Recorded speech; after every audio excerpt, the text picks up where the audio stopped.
Ya, bismillah. Assalamualaikum warahmatullahi wabarakatuh. Alhamdulillah dan katsiran thayyiban mubarakan fih kama yuhibbu rabbuna wa yarda. Asyhadu an la ilaha illallah wahdahu la syarika lah wa asyhadu anna Muhammadan abduhu wa rasuluh. Allahumma shalli ala Muhammad wa ala ali Muhammad. Kita langsung masuk sekarang di bab 36 ya, yaitu tentang riya. Bab baru ya. Silakan Ustaz Apun baca. Babu majaa fi riya. Ya, fi riya.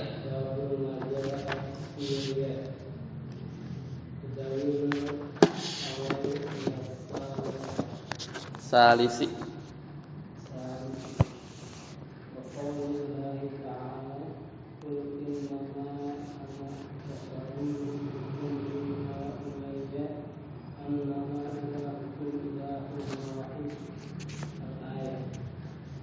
Asani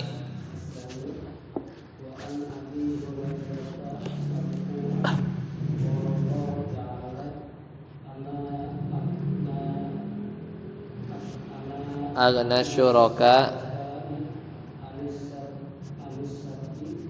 anasyirki anisyirki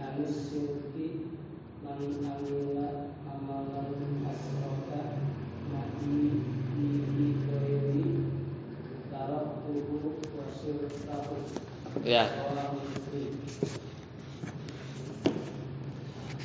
Hasbuk ya, sampai situ. Nah, jadi ini babu majaa fi riya. Jadi bab tentang riya ya. Bab tentang riya. Ya, ini sebenarnya panjang, cuman nanti kita lihat ya penjelasan dari beliau sekitar 2 halaman lebih. Jadi riya ya, riya itu kan dari kata ro'a. Ro'a itu apa? Memperlihatkan kan, ro'a itu pengen dilihat gitu ya, pengen dilihat. Yuro ya, mura'atan, riya, nah itu sama lah, itu asal katanya ya, asal katanya. Kemudian apa hukum riya? Ini murojaah sedikit ya. Apa hukum riya? Dosa besar. Ya, riya itu dosa besar karena dia ya pertama syirik. Ya, riya itu syirik, cuman masuknya syirik kecil. Ya. Kenapa riya itu hukum dosa besar? Pertama karena syirik. Ya udah, kalau udah syirik pasti dosa besar ya, pasti dosa besar. Ya enggak ada syirik yang dosa kecil. Ya. Jadi mau syirik besar, syirik kecil ya dosanya besar. Ya kan? Nah, kemudian kenapa dimasuk disebut dosa hukumnya dosa besar riya itu? Karena hadis-hadis tentang riya itu diancamnya dengan neraka. Udah, itu kan definisi dosa besar adalah sesuatu yang salah satunya itu adalah diancam dengan neraka ya, dilemparkan ya, tidak termasuk golonganku ya, atau yang lain. Nah, itu hukumnya udah tahu. Jadi riya ini dosa besar. Nah, paling yang ikhtilaf para ulama itu adalah gimana status amalan yang terkontaminasi riya. Ini juga udah pernah dibahas kalau nggak salah di dulu kali ya, pas kajian hadis arba'in ya, hadis arba'in itu kita sempat bahas kalau nggak salah 3 tahun lalu. Nah, jadi kalau riyanya dari awal ya, dari awal ibadah ya, maka ulama khilaf. Kalau ibadahnya itu merupakan satu kesatuan ya, yang nggak bisa dicopot-copot ya. Jadi dari awal sampai akhir ibadahnya itu satu kesatuan. Terus dari awal mulai ibadah riya, maka sebenarnya batal lah ya semua amalannya. Maksudnya hilang pahalanya gitu ya. Misalnya orang sholat subuh karena ria dari awal, terus di rakaat kedua dia sadar, ya kemudian salah nih dari awal ria, kemudian di rakaat kedua dia sadar, kemudian dia ubah niatnya jadi karena Allah, gitu ya. Kata siapa tadi? Kata Ibnul Qayyim, ya, itu tidak sah, ya. Kenapa? Karena rakaat 1 sama rakaat 2 nyambung, ya. Nggak ada kan sholat subuh setengah gitu kan? Gitu nyambung. Kalau nyambung, jadi ria di rakaat 1 dari awal masalahnya itu dari awal. Ini kan kita ngomongin amalan yang terkontaminasi ria, ya. Kalau rianya dari awal dirinci. Kalau amalannya itu yang satu kesatuan, nggak bisa dibelah-belah, kayak sholat subuh ya 2 rakaat. Kalau orang baru sholat 1 rakaat, belum sholat subuh namanya. Nah, rakaat 1 ria dari awal, rakaat kedua dia tobat maksudnya. Oh, salah. Maka kata Ibnul Qayyim al-Jauziyah bahwasanya sholat subuhnya tidak sah sama sekali. Alasannya apa? Karena nggak bisa dipisahin, amalannya itu nggak bisa dipisahin antara rakaat 2 sama rakaat 1, nyambung terus, ya. Seperti itu. Begitu juga sebaliknya. Wah, ini ngeri juga. Awalnya nggak ria, rakaat 2 ria, masih kata Ibnul Qayyim Jauziyah, maka tetap aja nggak sah. Karena itu lagi jawabannya adalah karena tidak bisa dipecah, ya. Jadi udah satu kesatuan. Nah, kalau jenis kedua, ada amalan yang bagian pertama itu bukan bagian yang sebelumnya, gitu ya. Jadi bagian awal itu tidak berkaitan dengan amal ibadah yang sebelumnya, ya. Maka yang batal ya yang hanya bagian yang yang ada riaknya saja, ya. Misalnya contohnya yang paling gampang itu misalnya sedekah kali ya, sedekah yang mungkin dia bisa dipotong-potong gitu ya, jumlahnya gitu ya, atau termin pembayarannya bisa aja kan, ada sedekah model tadi segini dulu ya. Cuman di yang keberapa dia ria, yang keberapa di termin yang keberapa enggak ria, ya berarti yang enggak ria ya insyaallah diterima gitu, mudah-mudahan diterima. Kalau yang ria ya tidak, begitu ya. Itu kalau dari awal.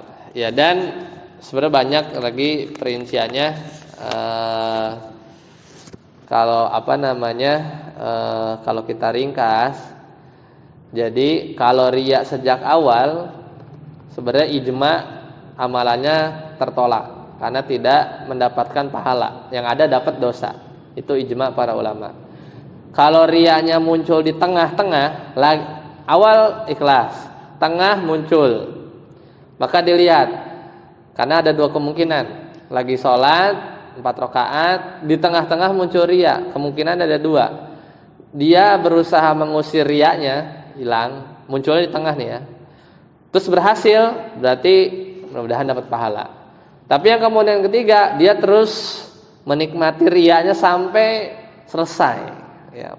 Riyanya nggak dari awal, dari pas niat takbir nggak ria, tapi di tengah dia ria, tapi dia nggak berhasil mengusir, tapi dia menikmati riyanya, ya. Maka di sini khilaf. Memang ini kan rincian ya, khilaf. Tetap dapat pahala sebagaimana kadar berapa persen riyanya, berapa persen enggak riyanya. Sama bisa jadi ya itu tadi hilang, ya, ada hilang.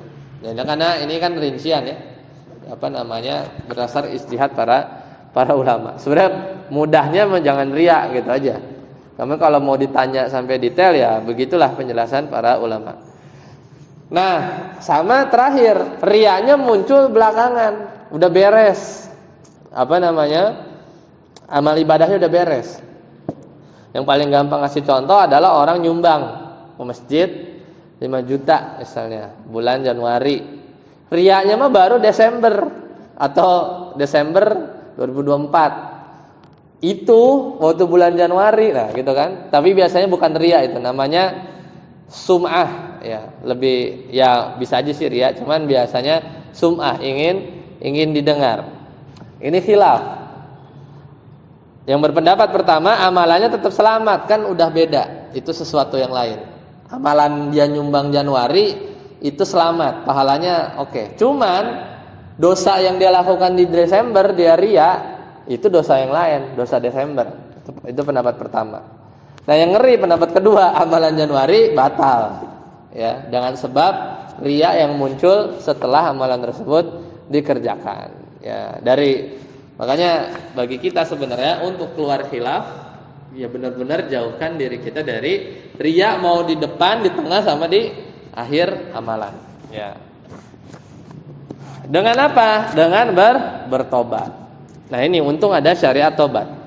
Mau riya depan, tengah, apa belakang, ya semuanya bisa ditobatin. Dan sekarang baru kita bahas, ya sedikit murojaah. Apa hukum ya amalan yang sudah terkena riya, baik itu di depan, yang tadi model di depan, di tengah-tengah, atau yang model di belakang, dia sadar dia sudah lakukan dosa riya terus tobat. Bagaimana status amalannya? Apakah yang tadinya kan pas riya nggak diterima, ya kan? Apakah pas dia tobat diterima? Nah, ini sebenarnya ada kabar gembira. Meskipun ini diantara dua pendapat. Pendapat pertama, tidak akan kembali, ya kan udah riya, ya kan? Udah riya, ya udah hapus, udah hilang gitu kan. Tobat ya, tobat dosa riyanya, tapi amalannya udah hilang. Ini pendapat agak serem, ya kan? Tidak, jadi amal solehnya nol lagi, kayak ngisi bensin mulai dari nol. Tapi mudah-mudahan ya, dan sebenarnya ini juga yang dikuatkan oleh para ulama, semisal Ibnu Taimiyah ya, kemudian ya, dan dirojihkan juga, dan mudah-mudahan benar bahwa orang-orang yang dulu pernah riya, mau di depan, di tengah, di akhir pernah riya, kita bertobat benar-benar dengan taubatan nasuha, beristighfar, maka amalan yang dulu terkontaminasi riya di tengah, di depan, di tengah atau di belakang, itu pahalanya balik lagi. Dalilnya apa?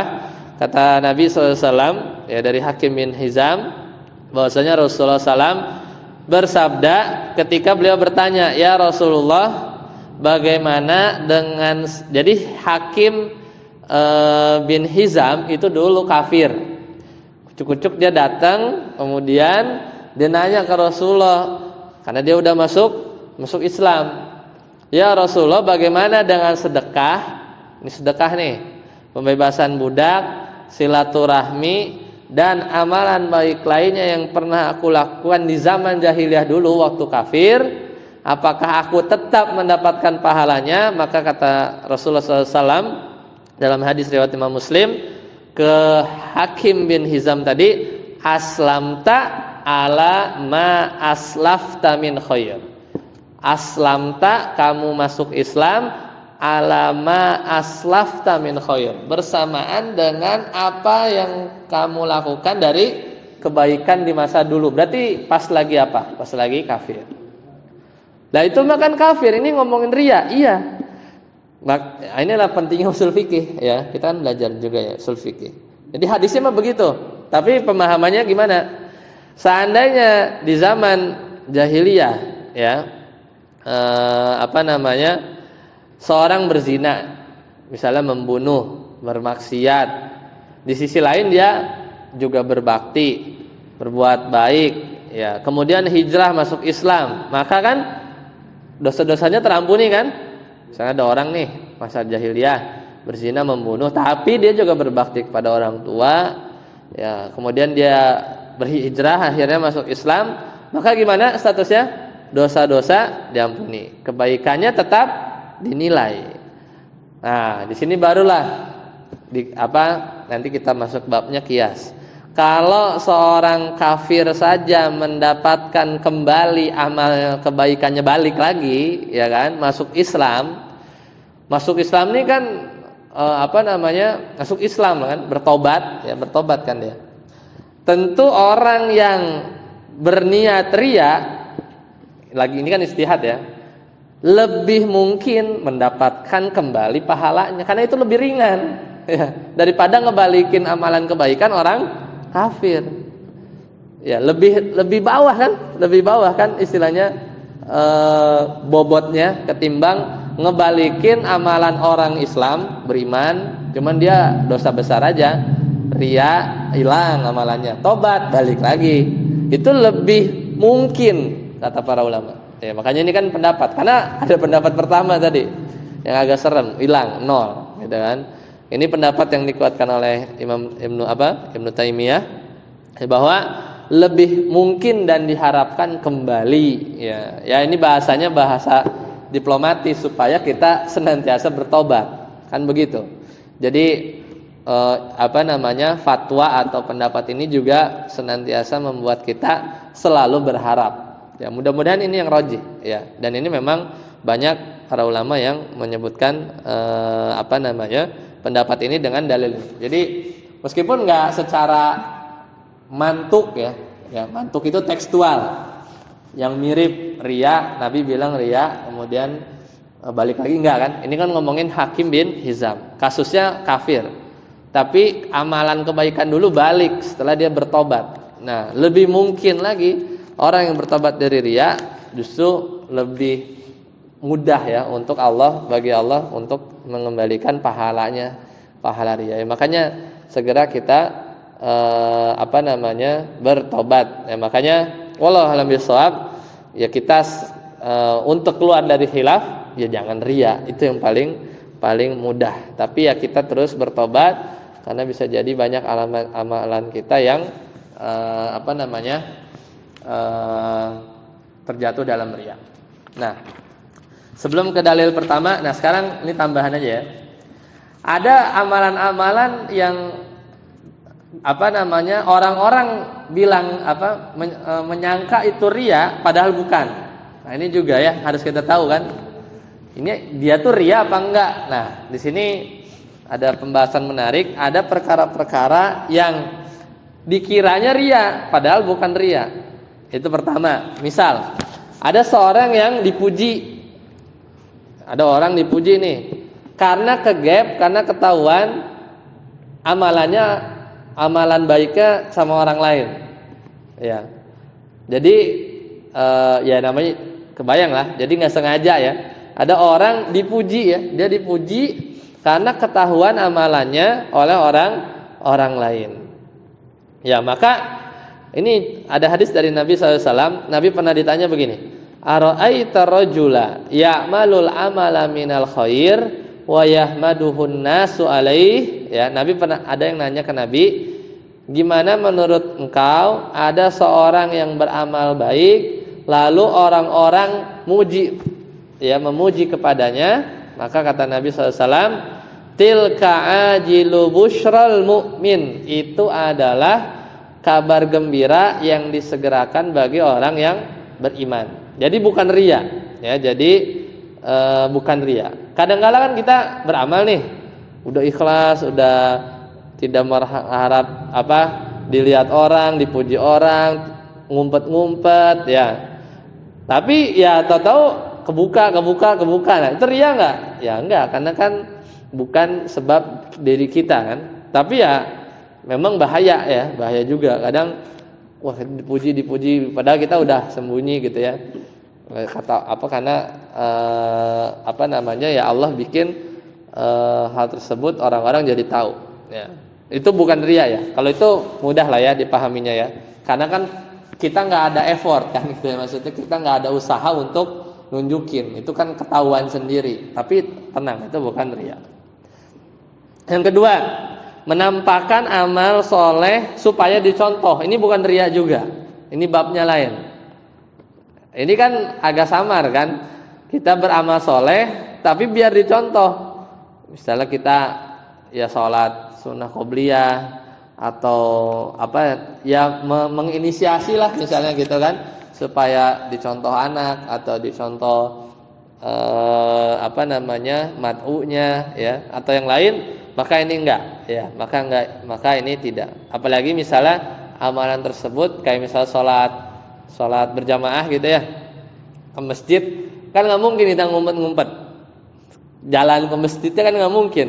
Terus nggak mungkin juga kan misalnya gamisnya kita simpen dulu di tas, bajunya kayak baju kerja misalnya, datang ke masjid baru pakai gitu biar nggak ketahuan pengen ke masjid, kan nggak juga. Lagi pula salah ya, karena hal tersebut justru malah syiar yang harus ditunjukin. Biarin aja kata orang, wah ke masjid mulu gitu ya misalnya, tumben ke masjid gitu ya.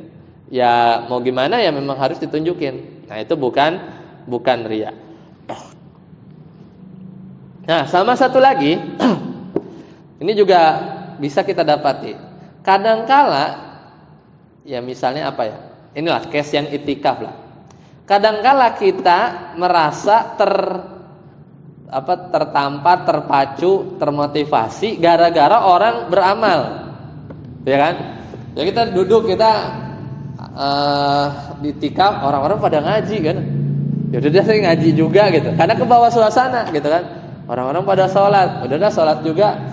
Tapi kadang mungkin kita diliatin, ya nggak usah takut, itu bukan riya, ya karena terpacunya kita beramal soleh disebabkan karena orang-orang lain itu beramal soleh, itu babnya bukan riya. Ya justru lanjut, justru malah nanti kalau nggak kita mengurungkan tidak jadi melakukan kebaikan karena takut diomongin orang, atau misalnya karena takut nanti kayaknya takut riya, nah itu riya gitu kan, ya kan? Karena riya tersebut ya kita malah lebih parah ya, kita nggak meninggalkan amalan kebaikan disebabkan karena orang, itu lebih parah ya. Jadi lanjut aja. Kalau kita tiba-tiba tergerak karena lihat teman-teman pada rajin sholat gitu ya, pas misalnya lagi itikaf gitu, ya udah lanjut aja, nggak usah berhenti ya, seperti itu. Nah di sini masuk ke bab kitab tauhid ya. Jadi dalil pertama kata Allah Subhanahu wa taala ya di surat apa ini? Di surat Al-Kahfi ya. Qul innama ana basyarum mislukum yuha ilayya. Katakanlah Muhammad sallallahu alaihi wasallam, sungguhnya aku ini hanya seorang manusia seperti kamu. Yuha ilayya, yang dikasih wahyu ya. Annama ilahukum ilahu wahid, bahwasanya ya ilah kalian Allah adalah ilah yang satu ya, dan seterusnya ya. Jadi kul innama ana basyarum mithlukum yuha ilayya annama ilahukum ilahu wahid faman kana yarju liqa'a rabbih, siapa orang yang dia berharap bertemu dengan Allah, falyamal amalan sholihan, maka beramal amal soleh, tapi wala yusyrik bi ibadati rabbih ahada ya, yaitu jangan mempersekutukan ibadah kepada Allah dengan seorang pun. Nah riya itu kita berarti menyekutukan amalan kita ya kepada selain Allah ya, itu kata kuncinya ya, kenapa ayat ini dijadikan dalil berkaitan dengan bab apa? Babu majaa fi riya. Nah, kita lihat di bawah syarahnya. Qul innama ana basyar. Ya kan? Katakanlah aku ini manusia. Siapa? Maksudnya Rasulullah sallallahu alaihi wasallam. Jadi Rasulullah ya umiron Nabi sallallahu alaihi wasallam an yukhbaran nasa bi annahu bashar. Jadi yang nyuruh Nabi itu kasih tahu manusia bahwasanya Nabi itu manusia itu Allah Subhanahu wa taala. Ya, jadi Nabi diperintahkan untuk mengabarkan kepada orang-orang bahwasanya beliau itu manusia biasa, bukan malaikat, ya bukan manusia biasa, bukan sama seperti kalian. Kemudian wa akkada hadhil basyariyah biqaulihi, ya, dan Nabi juga menegaskan bahwasanya Nabi itu benar-benar manusia, ya, bashar, itu dengan kata mithlukum, semisal kamu, ya. Jadi itu dikuatkan lagi. Kan sebenarnya kalau Nabi bilang kul innama ana bashar, aku manusia, sebenarnya udah cukup. Cuman mungkin nggak percaya. Mislukum, kayak kamu gitu, manusia yang seperti kamu. Illa annahu yuha ilaihi, cuman bedanya Nabi dikasih wahyu, itu doang, ya. Fawajabat ta'atuhu, maka wajib taat. Sebenarnya itu taatnya itu kepada wahyu yang diturunkan kepada Nabi SAW. Nabi jadi perantara, ya, otomatis kita jadi taat sama Nabi. Lakinna ibadatahu muharramatun, tapi menyembah, ya, menyembah Nabi, ya, diharamkan, ya, seperti itu. Jadi Nabi kadang tidur, makan, bisa terluka. Di usul fikih kita bahas kemarin, ya, tentang apa af'al. Af'al itu kan ada yang tabi'inya Nabi sallallahu alaihi wasallam, ya, buang hajat, ada berpakaiannya Nabi, tidur sakit, pernah disihir, bisa terluka, tapi nggak disembah, ya, tidak disembah. Cuman beliau yaitu mendapat wahyu, ya, mendapat wahyu, ya. Seperti itu. Jadi kalau di Al-Kahfi ini intinya pertama Nabi itu manusia, kemudian tidak ada ilah yang disembah kecuali Allah. Ya, kemudian siapa yang mau bertemu Allah tadi apa? Maka hendaklah beramal amal soleh dan ikhlas, ya, dan ikhlas. Oke. Kemudian masih poin kedua di catatannya, liqa arabihi. Ini lanjutan ayat, ya kan? Kata Allah Ta'ala, ya, lanjutan ayat itu kan faman kana yarju liqa'a rabbih. Apa itu liqa'a rabbih? Bertemu dengan Allah, maksudnya liqa'ur ridha wan na'imi khassun bil mu'minin, yaitu perjumpaan, yaitu dengan Rabb, ya, dengan Allah Subhanahu wa taala, yaitu adalah perjumpaan liqa'ur ridha, ya, perjumpaan yang Allah ridhoi, dan juga dipenuhi dengan kenikmatan, khasun bil mu'minin, itu khusus buat orang-orang yang beriman. Wa tadammanu ru'yatahu fil akhirah, ini juga termasuk nanti orang beriman itu bentuk berjumpa dengan Nabi, dengan Allah Subhanahu wa taala adalah melihat Allah di akhirat, ya. Kemudian ayat selanjutnya apa? Falyamal amalan shalihan wala yusyrik bi ibadati rabbih ahada. Nah, di sini poin ketiga, amalan shalihan. Apa itu amal soleh? Kalau orang nanya atau ditanya amal soleh itu apa sih? Ya, amal yang khalisan shawaban. Maksudnya dua, ya. Amal soleh itu ikhlas wal mutaba'ah. Udah itu aja.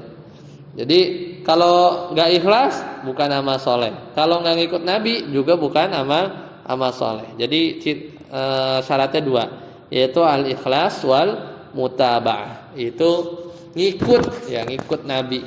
Karena ikhlasnya cuman amalan yang nggak dicontohin Nabi, ya bukan amal soleh, gitu, ya. Bukan amal soleh. Nah, itu yang dalil pertama. Tadi saya takut dalil kedua, ya. Sekarang dalil kedua. Wa Nabi Hurairah marfu'an. Kata Nabi SAW, kata Abu Hurairah secara marfu, berarti nyampe ke Nabi, ya, bahwa Rasulullah SAW bersabda. Ini hadis diriwayatkan oleh Imam Muslim. Qala Allahu tabaraka wa ta'ala. Berarti apa nih? Hadis qudsi, ya, hadis qudsi. Ana aghna syuraka. Yaitu Allah ngomong, berfirman, ana aghna syuraka'i ani syirki.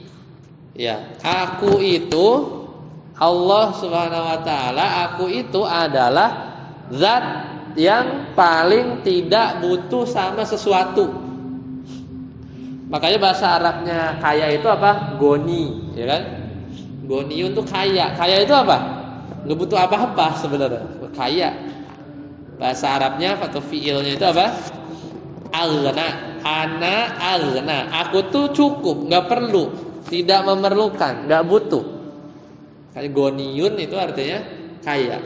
Karena orang kaya itu nggak perlu apa-apa, udah kaya, udah cukup, gitu kan?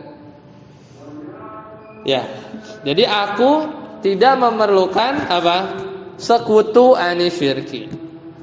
Kemudian man amila amalan, barang siapa yang melakukan amalan. Jadi banyak ya hadis yang mirip-mirip man amila amalan laisa alaihi amruna fahuwa rad. Ini juga ada man amila amalan asyraka fihi ma'i gitu, ghairi, yang dimana amalan di dalam amalan tersebut dia asyraka fihi ma'i ghairi, menyekutukan aku dengan selainku di dalam amalan tadi, taraktuhu wasyirkahu. Ini contoh pelajaran bahasa Arab, ya. Taraktuhu, aku meninggalkan dia, orang yang berbuat syirik, wasyirkahu, atau kan bersama, enakan terjemahnya begitu. Aku meninggalkan ia bersama dengan sekutunya. Ya udah, dia beramal kepada matahari, ya, maka nanti dia akan Allah tinggalkan dia bersama dengan yang dia sembah. Itu yang nanti terjadi ya di hari akhirat. Ya, dia dikumpulkan bersama sesembahannya tatkala orang-orang itu dikumpulkan membawa bendera ya, bersama para nabi. Kalau yang ngikutin nabi, tapi kalau enggak dia dikumpulin sama sesembahannya. Seperti itu. Rawahu Muslim. Kita lihat catatan kaki. Ana aghna fihi ma nayani. Ya, sini kata beliau, karena hadisnya bilang apa? Ana aghna, apa? Aku tidak perlu. Aku tidak perlu sesuatu. Ini maknanya dua. Pertama, satu harus dibaca. Butlanul amali.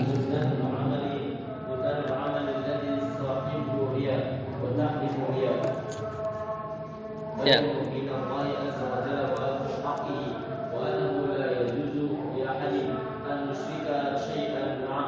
Ma'ahu, ya. Cukup. Jadi makna pertama itu adalah batilnya amalan alladzi sahibuhu riya, yang apa? Pelakunya itu riya. Ya, itu makna dari ana agna. Ya. Berarti batil amalan orang yang apa? Pelakunya itu riya. Berarti apa? Wa tahrimur riya. Di situ riya itu diharamkan. Seperti itu. Kemudian mana yang kedua, ya, mana yang kedua adalah bayanu ghinallahi azza wajal, bahwasanya penjelasan bahwasanya Allah tidak butuh ya kepada ya makhluk, tidak butuh kepada sesuatu, wa azmi haqqihi, dan betapa besar haknya Allah Subhanahu wa taala. Wa annahu la yajuzu, maka enggak boleh seorang itu ya li ahadin an yusraka syai'an ma'ahu, itu mensekutukan Allah dengan sesuatu apapun. Itu makna ana agna, ya. Ana agna. Lanjut, Ustaz datang. Poin selanjutnya. Al-Masih Dajjal. Oh, berarti baca dalil ketiganya dulu. Ini. Ya, wa an Abi Al-Khudri.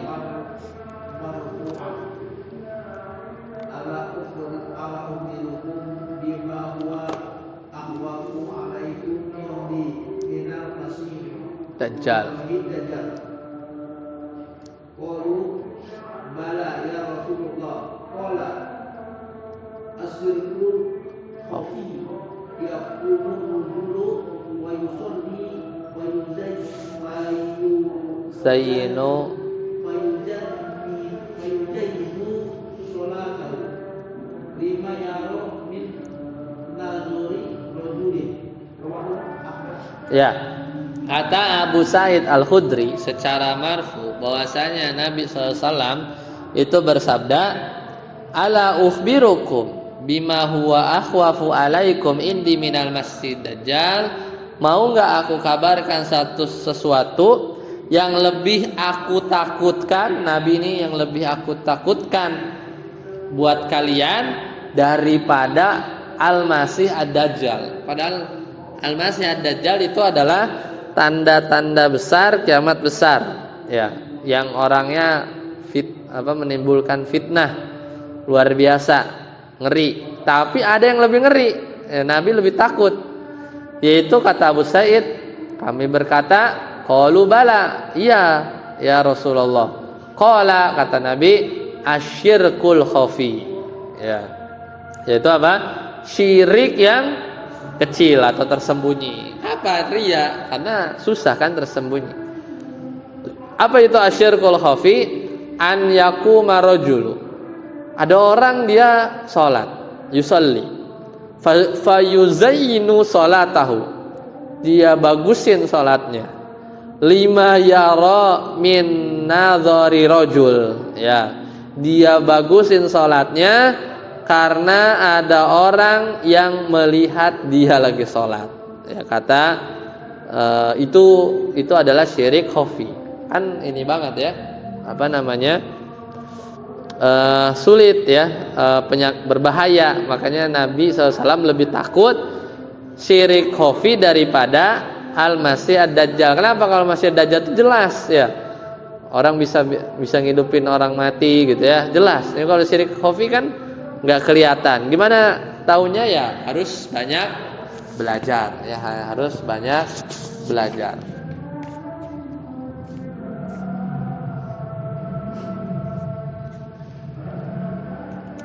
Kan di sini Nabi ngasih contoh ya. Contoh riya yang tersembunyi itu gambarannya ada orang sholat, dia bagusin sholatnya gara-gara dia sadar dia tuh lagi diliatin, ya. Jadi berarti apa? Dia fayuzayyinu sholatahu, dia bagusin sholatnya bukan karena Allah berarti kan? Karena mau dipuji. Itu contoh ya. Tadi itu riwayat hadis Imam Ibnu Majah. Ada lagi Nabi juga ngasih contoh syirik khafi. Kata Nabi SAW kepada Abu Musa Al-Asy'ari ketika dia baca Quran nih, bagus kan Abu Musa Al-Asy'ari itu. Kata Nabi, ya Aba Musa, wahai Abu Musa Al-Asy'ari, laqad utita mizmaran min mazamiri ali Daud, gitu ya. Sungguh engkau telah diberi suara ya yang indah dari suara-suara indahnya keluarga Nabi Daud. Nah, kata Abu Musa apa ngebales? Kan itu kan dipuji ya. Abu Musa Al-Asy'ari kan dipuji, bacanya bagus gitu ya. Terus Abu Musa Al-Asy'ari bilang, lau alim tu, kalau aku tahu Nabi itu dengerin saya baca Quran, gitu kan, kata Abu Musa Al-Asy'ari, lahabartuhu laka tahbiron, pasti aku akan bikin indah lagi bacaan Qurannya. Nah, sekarang ada yang aneh nggak? Sama yang tadi yang hadis yang satu. Nah, gimana tuh penjelasannya?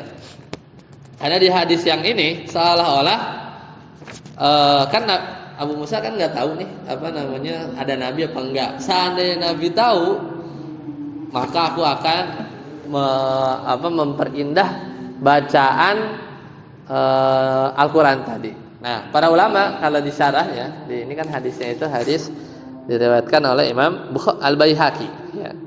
Jadi kalau Abu Musa Al-Asy'ari itu memperbagus bacaan yang kalau tadi bahasanya lau alim tuh, kalau tahu aja ada nabi, aku bakal bagusin bacaannya. Itu kata para ulama ya, bahwasanya itu dalam rangka menyenangkan hati nabi. Karena nabi suka ya bacaan yang bagus. Artinya, ya kita maksudnya jangan cepet-cepet suudzon sama Abu Musa al-Asy'ari.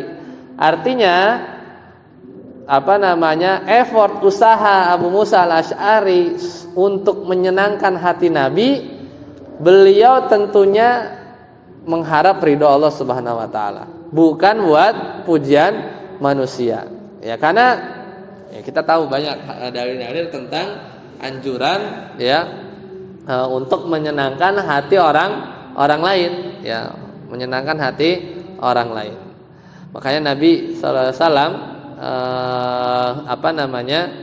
bersabda, sebaik manusia yang paling dicintai itu adalah yang paling memberikan manfaat bagi manusia, ya, bagi manusia. Jadi amalan yang paling dicintai oleh Allah adalah yang membuat muslim yang lain itu bahagia.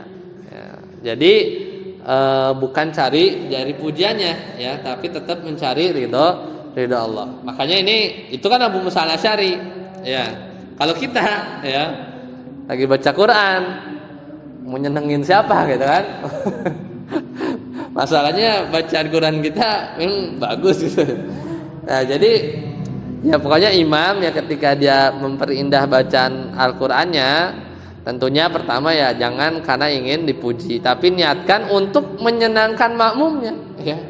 Di bab itu nggak apa-apa, mirip seperti tadi ya yang mau dilakukan oleh Abu Musa al-Asy'ari. Karena bisa jadi ya ada sebagian makmum yang mungkin nggak nyaman ya ketika imamnya agak kurang enak bacaannya gitu kan.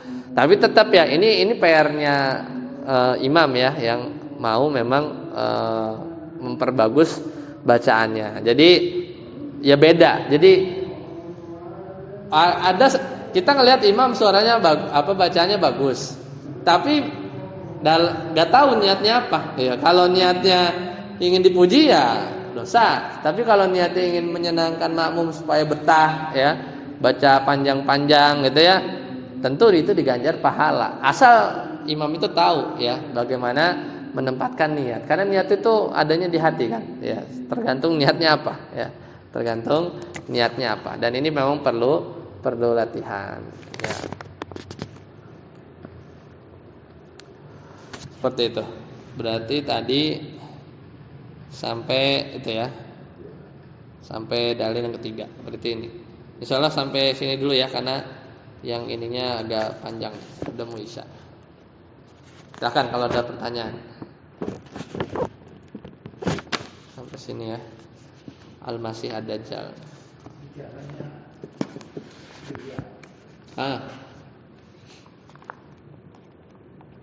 Kiat-kiat untuk